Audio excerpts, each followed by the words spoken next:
This is the Honor 400 and this is the Samsung Galaxy A56, and both of these are amazing mid-range smartphones that pack a lot of flagship features for the price. But which one is right for you? I've partnered with Honor to show you how their Honor 400 stacks up against one of the most popular smartphones in its price range. Let's talk about the hardware, AI software features that will absolutely blow your mind, and of course we're going to compare the camera, so there's a lot to talk about, so let's just jump right in. First, let's talk about price. The Galaxy A56 came out a few months ago, so it's already on sale in a lot of outlets. But this is what the price is like on the Samsung website right now, so the Honor 400 surprisingly comes in cheaper. So let me help you make a buying decision and let me break down the major differences. I think you're going to be surprised how different these are when it comes to hardware and specs. Let's begin with the build quality and how they feel in hand. The materials are both on the premium side. First thing you'll notice is that the Galaxy A56 has a glossy glass back, where the Honor 400 has a matte glass back, but the A56 definitely collects more fingerprints and feels slipperier in the hand, so a case is a must on this phone.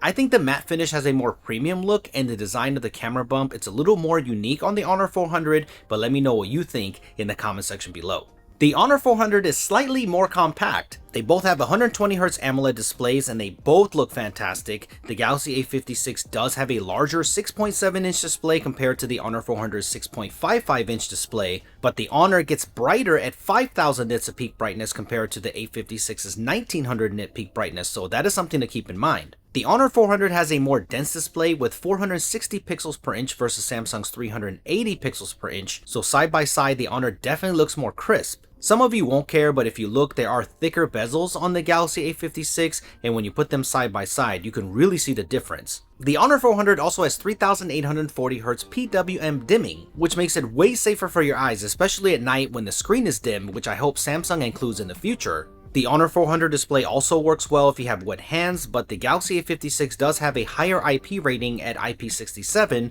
versus the IP65 or 66 on the Honor depending on the region. Even though the Honor 400 is more compact, it has a bigger battery. The one I'm using here is the European model, so it has a 5300 mAh battery, but in other regions it has a 6000 mAh battery. So you will get better battery life on the Honor 400, plus it is a silicon carbon battery, so it has newer battery technology, which means it will charge a lot faster with 66 watt charging, so it can charge 0 to 100 in about 45 to 50 minutes, where the Galaxy A56 takes about 65 to 70 minutes with 45 watt wire charging. The Honor 400 is powered by the Snapdragon 7 Gen 3 processor, while the A56 is powered by the Exynos 1580. Here is what the Geekbench scores look like. I think they both perform well day to day on everyday tasks. The performance is exactly what I expected out of a mid-range device from both of them. Casual gaming is definitely a go on both of these phones. They both come with 8GB of RAM in the base model, but the Galaxy A56 on the base model gets paired with 128GB of storage, where the Honor 400 comes in standard with double the storage at 256GB, which is great. The top spec for both can go up to 12GB of RAM, but the Honor 400 also has a 512GB storage option. So as you can see, the Honor 400 has more flagship-like features and configurations when it comes to the hardware. When it comes to software, I think One UI is one of the best when it comes to Android customization and features, so let me know if you agree or not. Magic OS 9 brought some nice improvements overall, and I'm digging the fluid animations and the system speed overall, so let me know which one that you prefer in the comment section below. They both have tons of AI software features like AI Translate, writing tools, and the Honor 400 even has AI deepfake detection in video calls. But what I do like is that Honor gives you the full suite of AI features like you see on their flagships, where on the A56 you are going to be missing a few features that are going to be on the S lineup. So here's what you came for, and that is the camera comparison. I got to test these cameras out in beautiful Hawaii on the start of our epic summer vacation, and now I'm in Japan taking a ton of photos, so here's what you can expect from both of these cameras. The Samsung Galaxy A56 has a triple camera system with a 50 megapixel main sensor, 12 megapixel ultra wide, and a 5 megapixel macro camera, and the Honor 400 has a dual camera system with a whopping 200 megapixel main sensor and a 12 megapixel ultra wide. So let me show you some of these photos. Let's start with the daytime photos. The weather is always top notch in the Kolina area, and Disney's Aulani is one of my favorite places to take a break with the kids. After taking hundreds of pictures, I noticed that the Honor 400 leans towards the more natural side of sky replication. For example, this one, the sky is captured with a purplish tint versus the Honor's lighter blue. The best way to describe the Honor 400's photos is that it has a filmic look to it, almost giving off a Fuji vibe to the photos. They are stylistic, but they're not over the top, so let me know which one that you prefer in the comment section below. Color these days are subjective, and I love the fact that these companies give you control over your colors. If you want a more contrasty approach to all the photos, or even want something more vibrant, you can do that right on the camera software. You can choose between natural, authentic, and vibrant. Here's what all three of these look like side by side. Authentic gives you a darker contrast with some vignetting, so I think that looks great. And Samsung also has an array of color profiles for you to choose from with fully customizable settings too, so you want that control, you definitely have choices. I noticed that the Honor 400's 200 megapixel sensor does give you more natural background blur without portrait mode. Take a look at this photo that I got of this rock, and you can see that the natural roll-off and bokeh is heavier on the Honor. But the Galaxy A56 does have a closer minimum focusing distance with the main sensor, so keep that in mind. You may have to back up slightly so you can get everything in focus. They both have macro modes if you need to get close. The Galaxy A56 has a dedicated 5 megapixel macro sensor, but in my opinion this is the worst utility when it comes to an extra camera sensor on the back. I tested this on some of the beautiful flowers on the island, and I found that macro photography to be better on the Honor 400. You get more background blur and a sharper photo overall, so if you're into macro photography, this is what you can expect from these cameras.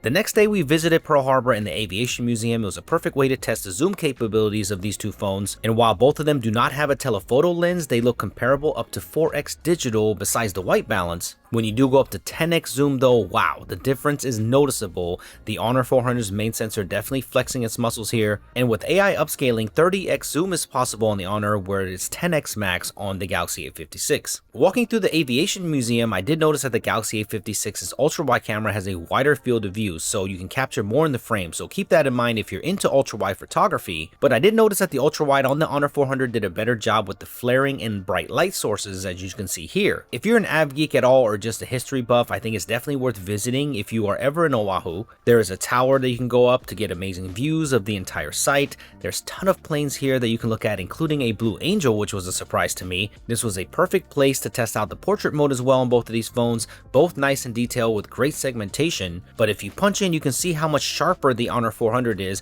The Honor 400 also has a crop 3x portrait mode option, which is nice if you want to get a little tighter portrait shot. I really love this one since it has a great mixture of lighting. Honor has 3 Hallcord artistic portrait modes to choose from, and here are all 3: vibrant, color, and classic. And there are also a ton of film simulations that you can play with, so if you want that power of customizing your portrait mode photos, the Honor 400 is the way to go. For everyday portrait mode, I think they both take great photos. The Honor 400 in some scenarios slightly more vibrant, like this one. Before we left the island, of course we had to grab some good food. Uncanny how both of these are almost identical in the scenario of the delicious sushi, but we couldn't leave without getting some shave ice. Inspecting these photos, you can just see how much better the daytime processing is with clarity, detail, and noise. I also noticed that the shutter speed and motion capture is more consistent on the Honor 400 as well, but the shave ice was absolutely amazing. I miss this so much. I can't wait to get back there. From Hawaii, we flew over to our favorite city in the world, Tokyo, Japan, and this gave me a chance to test out a lot of things I didn't get to do in Hawaii. First, some pictures of animals. I know a lot of you like to take pictures of your pets, so we went to a place that had all types of animals, from snakes, lemurs, and monkeys, and even capybaras. This is my first time seeing them, and they are way bigger than I ever imagined them to be. But you can get an idea of what the 4K video looks like from both of these phones here. Also got to take some selfies. The Honor 400 has a 50 megapixel front-facing camera versus Samsung's 12 megapixel camera.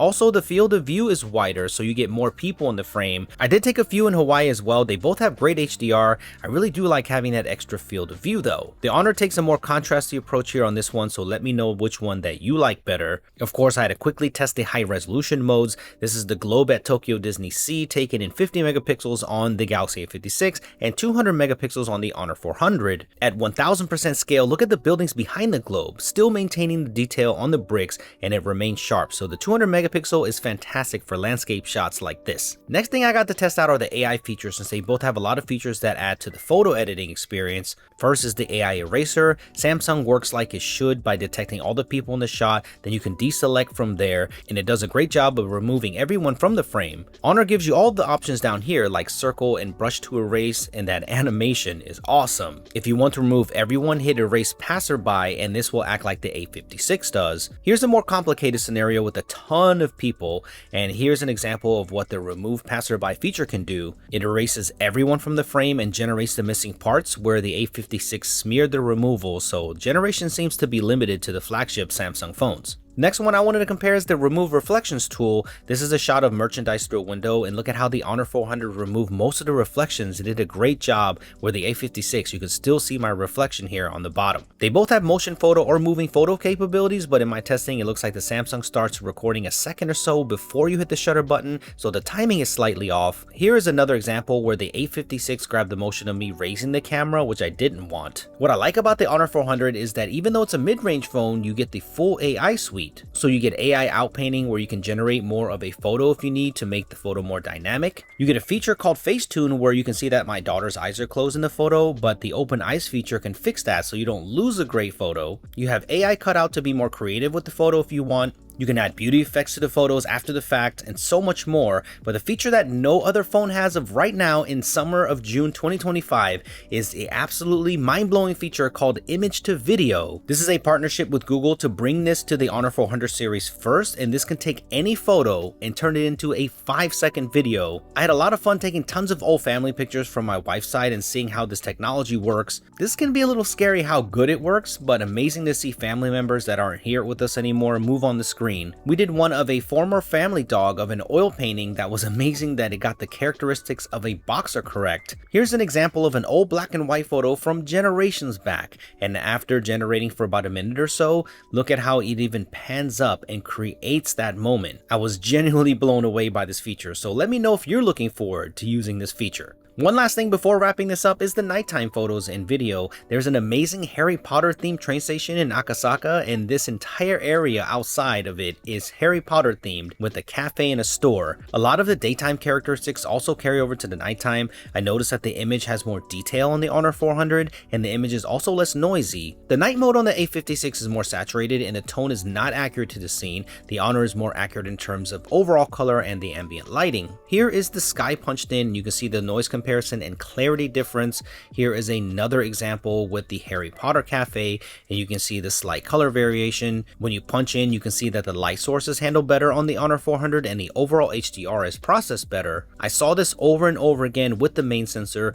The purple on the Akasaka sign is more accurate. Look at the way that the blue light is handled on the steps of the train station. The warmer color replication gives my skin some life and more accurately depicts my shirt color. We got a photo from another angle and you can see it's the same outcome. The Samsung does a great job on this one of my wife. I really like it, but I still like the warmer pickup of her skin from the Honor 400 in this one. The red color replication on this shot is also more accurate on the Honor, while it appears pink on the Galaxy A56. This is a known issue from Samsung cameras. This photo is from Roppongi Hills. It's a huge statue that is a sight to see, but the color tone again is more accurate on the Honor. It is really dark back here, so it picked up that environment perfectly. Here is a low light selfie, and just like the daytime, it's a little more detailed on the Honor 400. They both look good though, so let me know which one that you like better. And here is a picture of Tokyo Tower from a distance, and this is a quick zoom test I did to finish out Tokyo. But overall nighttime photos, I think it's a clear win for the Honor 400. It takes more detailed photos, the HDR is better,